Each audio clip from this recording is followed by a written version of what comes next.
नमो भगवते वासुदेवाय।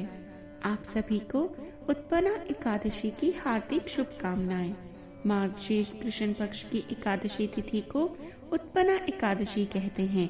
उत्पन्ना एकादशी के दिन विष्णु भगवान ने राक्षस मूरसुरा को मारा था।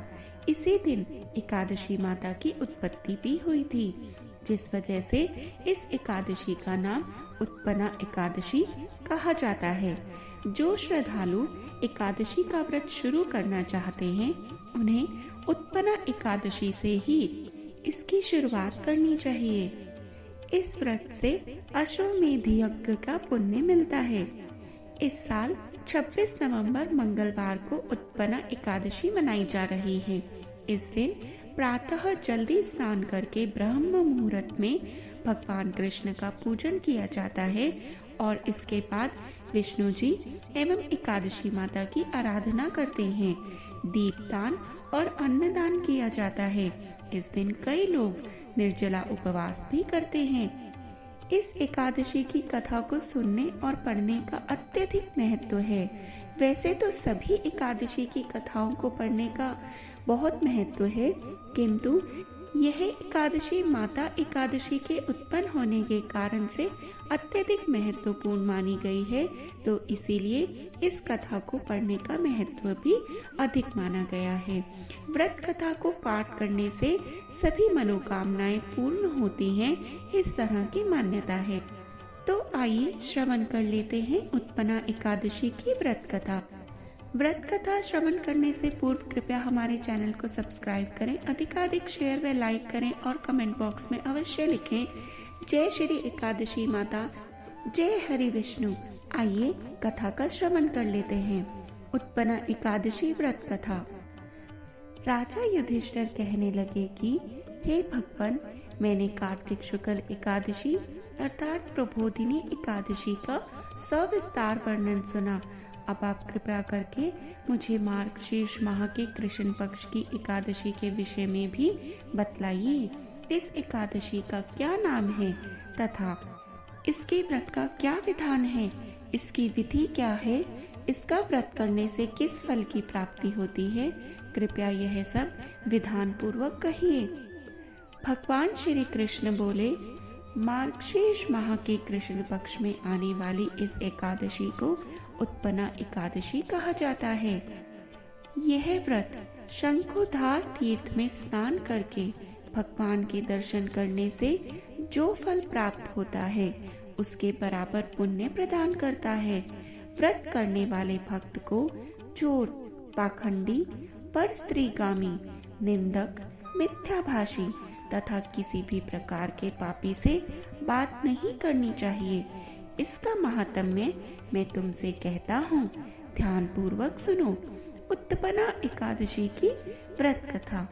युधिष्ठिर जी कहने लगे, हे भगवान, आपने हजारों यज्ञ और लाख गोदानों को भी एकादशी व्रत के बराबर नहीं बताया, सो यह तिथि सब तिथियों से उत्तम कैसे हुई, यह बतलाइए। भगवान कहने लगे, हे युधिष्ठिर, सतयुग में मूर नाम का दैत्य उत्पन्न हुआ। वह बड़ा ही बलवान और भयानक था। उस प्रचंड दैत्य ने इंद्र, आदित्य, वसु, वायु, अग्नि आदि सभी देवताओं को पराजित करके भगा दिया। तब इंद्र सहित सभी देवताओं ने भयभीत होकर भगवान शिव से सारा वृतांत कहा और बोले, हे कैलाशपति, मूर दैत्य से भयभीत होकर सब देवता मृत्युलोक में फिर रहे हैं। तब भगवान शिव ने कहा, हे देवताओं, तीनों लोकों के स्वामी, भक्तों के दुखों का नाश करने वाले भगवान विष्णु की शरण में जाओ। वे ही तुम्हारे दुखों को दूर कर सकते हैं। शिव जी भगवान के ऐसे वचन सुनकर सभी देवता क्षीर सागर में पहुँचे और कहा कि हे मधुसूदन, आप हमारी रक्षा करें। और कहा, हे भगवान, दैत्यों ने हमको जीतकर हमें स्वर्ग से निकाल दिया है। आप उन दैत्यों से हम सबकी रक्षा करें। इंद्र के ऐसे वचन सुनकर भगवान विष्णु कहने लगे, हे इंद्र, ऐसा मायावी दैत्य कौन है जिसने सब देवताओं को जीत लिया है? उसका नाम क्या है, उसमें कितना बल है और वह किसके आश्रय में है तथा उसका स्थान कहाँ है, यह सब मुझसे कहो। यह सुनकर इंद्र बोले, भगवान, प्राचीन समय में एक नाड़ी जंग नामक राक्षस था। उसके महापराक्रमी और लोक विख्यात मूर नाम का एक पुत्र हुआ। उसकी चंद्रावती नाम की नगरी है। उसी ने सब देवताओं को स्वर्ग से निकालकर वहां अपना आधिपत्य जमा लिया है। उसने इंद्र, अग्नि, वरुण, यम, वायु, ईश, चंद्रमा, नैऋत्य आदि सबके स्थान पर अधिकार कर लिया है। सूर्य बनकर स्वयं ही वह प्रकाश करता है, स्वयं ही वह मेघ बना बैठा है और सबसे अजय है। हे असुर निकंदन, उस दुष्ट को मारकर देवताओं को अजय बनाइए। यह वचन सुनकर भगवान ने कहा, हे देवताओं, मैं शीघ्र ही उसका संहार करूंगा। तुम चंद्रावती नगरी में जाओ। इस प्रकार कहकर भगवान सहित सभी देवताओं ने चंद्रावती नगरी की ओर प्रस्थान किया। उस समय दैत्य मूर सेना सहित युद्ध भूमि में गरज रहा था। जब स्वयं भगवान रणभूमि में आए तो दैत्य उन पर भी अस्त्र शस्त्र आयुध लेकर दौड़े। तो विष्णु ने उन्हें सर्प के समान अपने बाणों में बींध डाला। बहुत से दैत्य मारे गए, केवल मूर बचा रहा।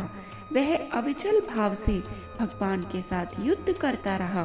भगवान जो भी तीक्ष्ण बाण चलाते वह उसके लिए पुष्प सिद्ध होता। उसका शरीर छिन्न भिन्न हो गया, किंतु फिर भी वह लगातार युद्ध करता रहा।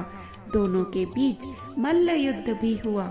10,000 वर्ष तक उनका युद्ध चलता रहा, किंतु मूर नहीं हारा।